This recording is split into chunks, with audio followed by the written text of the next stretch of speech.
How's everybody doing today? So, I want to talk a little bit more about the law of assumption. Law of assumption helps. Let's say, for example, you're assuming that you have this house that you want to have, or the money that you want to have in your bank account. You're picturing it in your excuse me. You're picturing it in your mind. You have this amount of money in your bank account. You have this house. Now, when you're envisioning this house that you're assuming that you have, you really have to it's like an immersion experience. It only has to be like a photograph in your mind, right? Immerse yourself in, living in that house, like you're inside your living room looking around at your kitchen, your living room, everything that your house looks like. What you ought to feel, or what you need to feel, is ownership. With the law of assumption and the feeling of ownership, that actually makes a little boost. It gives it a little extra boost, because at that point in time, there is, with the law of assumption, there's no deviation of belief on that level, right? If you're claiming ownership of this house that you're envisioning yourself in, that power aids the law of assumption. I know assuming that you have it and ownership are very similar, or they even could be the same, but definitely last night when I was laying there and in bed, I thought, man, how powerful is it when I have ownership in the law of assumption? I mean, I've used it before, but not every time. And I thought about it as like, wow, I do have a little bit stronger feeling of assumption when I claim ownership. And you deserve it, right? There's, when I was talking about the imposter syndrome, when you feel like you don't deserve something, you definitely have to deserve it as well. A lot of the stuff that I say, you use together in the grand scheme of things. You're using the whole, you're using every little puzzle piece to create the picture, right? Every little puzzle piece of information that I give you connects together in order to create the picture, right? Every little trick or whatever works with the other tricks, to make it one whole thing. Now, when you claim ownership, it's not an egotistical thing. It's just, this is mine, I assume I have it. So the imposter syndrome thinks that you're using a little bit of ego, and I guess depending on your perception of it or the way you're observing it, it looks like you're having ego, but it's not. You're creating your reality. So when you take ownership and you're assuming it, you're just unlocking that key to that door of what's yours already. It's already yours. You just have to unlock that door and walk through that. Walk through it to receive what is already yours.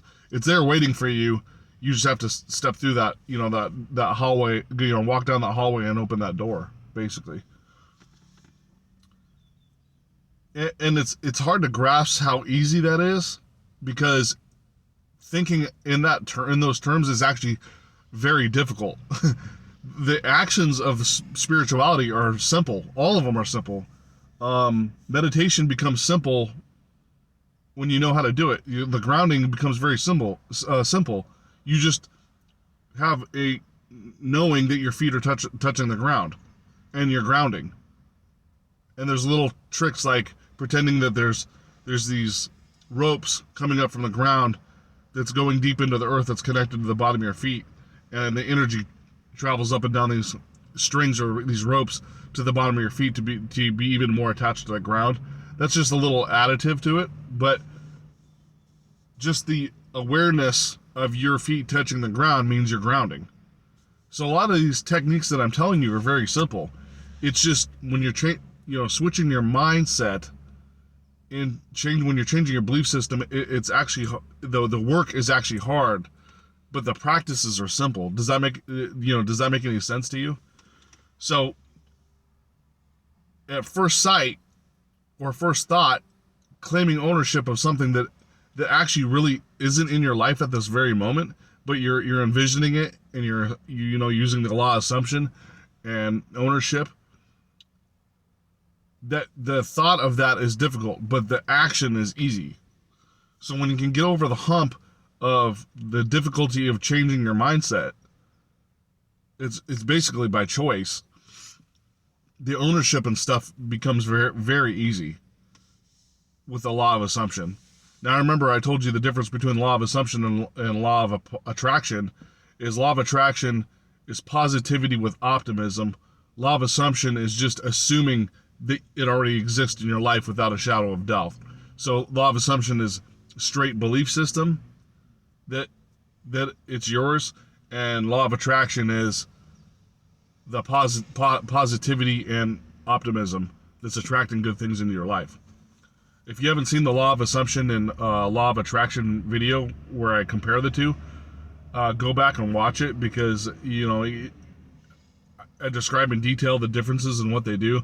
And I had another video of law of attraction as well that wasn't too far back, probably like 5 videos or something like that. But anyways, I just wanted to let you know that using that little trick of thought of ownership helps out a lot in the grand scheme of things when you're envisioning stuff in your head. So you have the photograph in your mind. You may even had a vision board of what it is that you took your magazine cutouts and glued it to a poster board, and that's your vision board of what the things that you want in your life.